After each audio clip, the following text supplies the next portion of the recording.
کراچی کے شہید ہو گئے، اور آپ کے علم میں ہے وہ دور بھی۔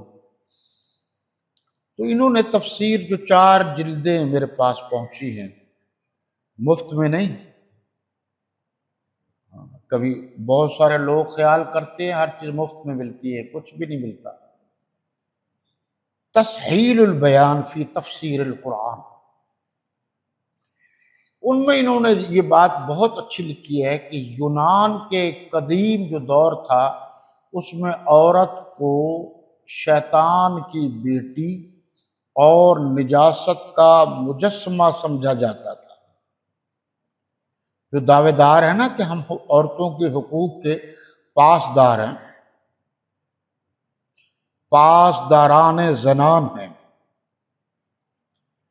تو ان کے لیے وہ غلاموں کی طرح بازاروں میں بیچی جاتی تھی، میراث میں بھی ان کا کوئی حق نہیں تھا۔ یہ آج بھی ظلم ایسا عورتوں پر اب بھی ہے۔ رومیوں نے عورت کو جانور کا مقام دیا تھا، نکاح کو عورت کے خریدنے کا ذریعہ سمجھا جاتا تھا، اصولاً عورت کو ہمیشہ نابالغ سمجھا جاتا تھا، عقل سے فارغ، اسے معمولی قصور پر قتل کر دیا جاتا۔ ذرا غور کیجیے، یہ آج بھی ہے۔ آپ ادھر ادھر دیکھیں، توجہ کریں تو آپ سمجھ جائیں گے کہ کہاں کہاں یہ واقعات ہو رہے ہیں۔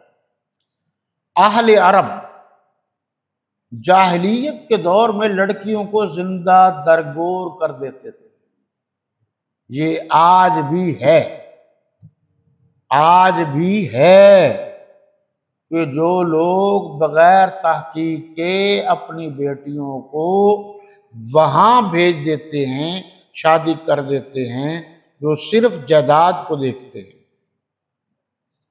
یا صرف مال و دولت و متاع کو دیکھتے ہیں، یا لالچ کے لیے چائنا بھیج دیتے ہیں، دوسرے ملکوں میں بھیج دیتے ہیں، کوئی پتہ نہیں ہے، تو یہ بھی زندہ درگور کرنے والی بات ہے۔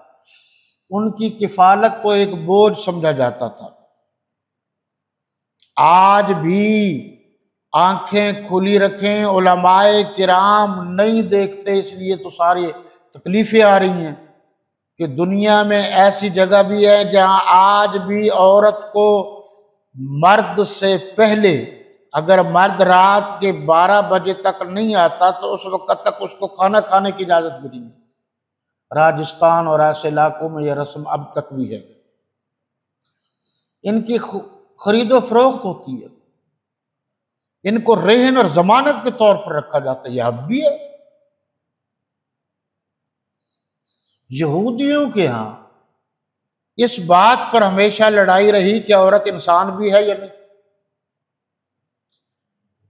بہت سارے یہودیوں میں سے لوگوں کا خیال ہے کہ عورت انسان ہی نہیں بلکہ مردوں کی خدمت کے لیے ایک انسان نما حیوان ہے، جانور ہے، لہذا اسے ہنسنے بولنے سے روک دینا چاہیے۔ نہ یہ ہنس سکتی ہے جی،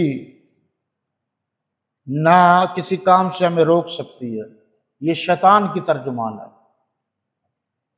ہندو عورت جو ہے، ہندو عورت کی جداگانہ حیثیت تسلیم ہی نہیں کرتے، وہ عورت کو عورت ہی نہیں مانتے۔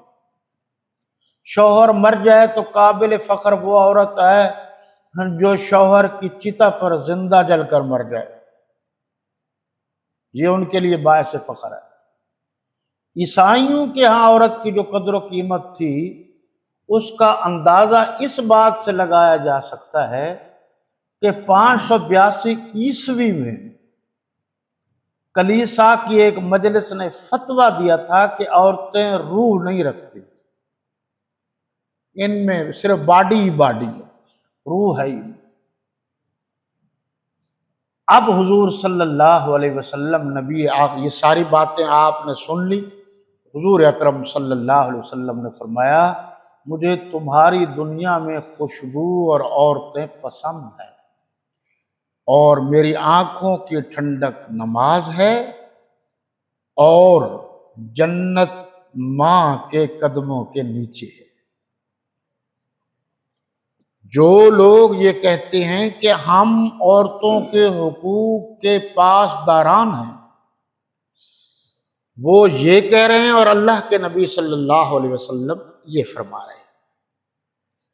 تو جناب ایلا، عورتوں کے مسئلے میں قسم کھا لینا، اب یہ بھی عدت، پھر اس کے بعد عدت ہے۔ عدت کی بھی 3 قسمیں ہیں جناب، علماء کرام کو زیادہ معلومات ہیں۔ ایک یہ ہے کہ نکاح تو ہوا ہے، اس کے بعد خلوت صحیحہ میاں بیوی کو نہیں ملی، طلاق ہو گئی، اس صورت میں عدت نہیں ہے، طلاق کے فوراً بعد 2 منٹ بعد بھی وہ خاتون نکاح کر سکتی۔ اور ایک عدت یہ ہے کہ مرد کو غصہ آ گیا، اس نے طلاق دے دی، جب طلاق دی تو اس وقت اس خاتون کو حمل تھا۔ یہ جو دیہاتوں میں مشہور ہے کہ حاملہ عورت کو طلاق نہیں ہوتی، یہ غلط ہے، طلاق ہو جاتی ہے۔ اب جب طلاق ہو گئی تو جب طلاق ہوئی مثال کے طور پر تو 2 مہینے کا تھا حمل، تو اب جب تک وضع حمل نہیں ہوگا اس وقت تک اس کی عدت ہے، وضع حمل ہونے تک اس کی عدت رہے۔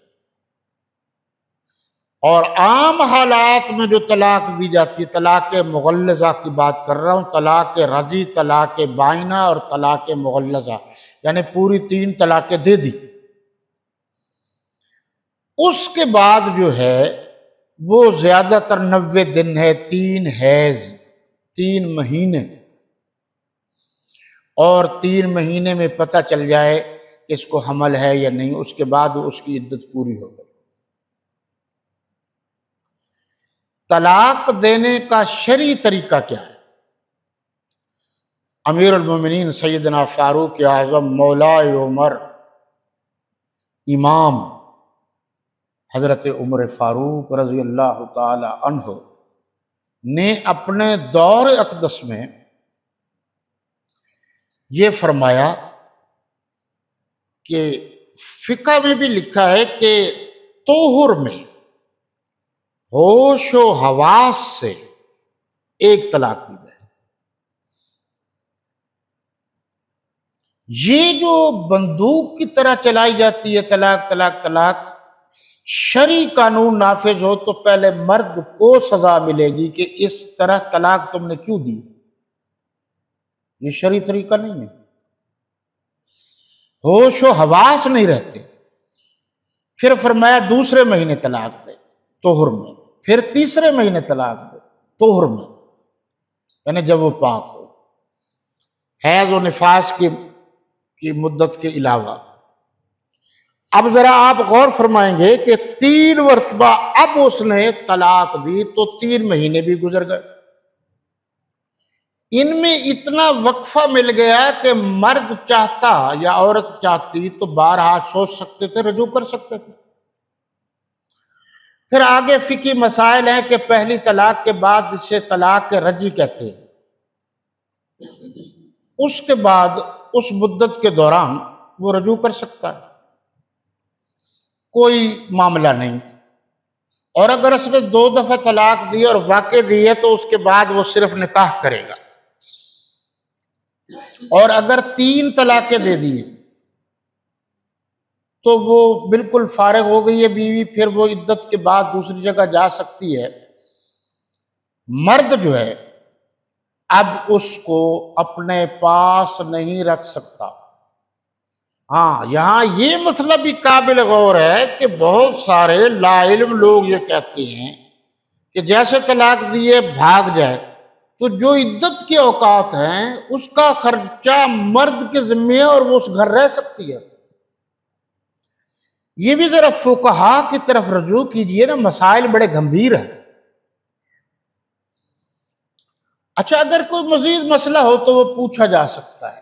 اب رہی یہ بات طلاق کی، طلاق 3 دفعہ کہی۔ غصے میں بہت سارے لوگ کہتے ہیں کہ طلاق نہیں ہوتی، جی بالکل ہو جاتی ہے طلاق۔ غصے میں طلاق دے، پیار میں طلاق دے، وہ طلاق ہو جاتی ہے، سوائے نشہ کے، سوائے نشہ کے۔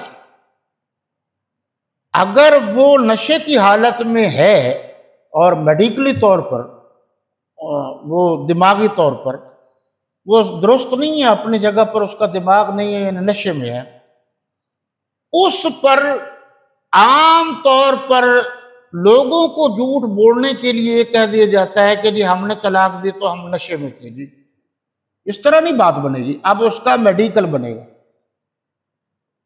کہ کیا اس وقت واقعی نشے میں تھا، میڈیکل رپورٹ ہوگی۔ اگر میڈیکل رپورٹ میں یہ ثابت ہو گیا کہ نشے میں تھا تو پھر طلاق نہیں ہوگی۔ کسی نے نیند میں طلاق دے دی تو بھی طلاق نہیں ہوگی۔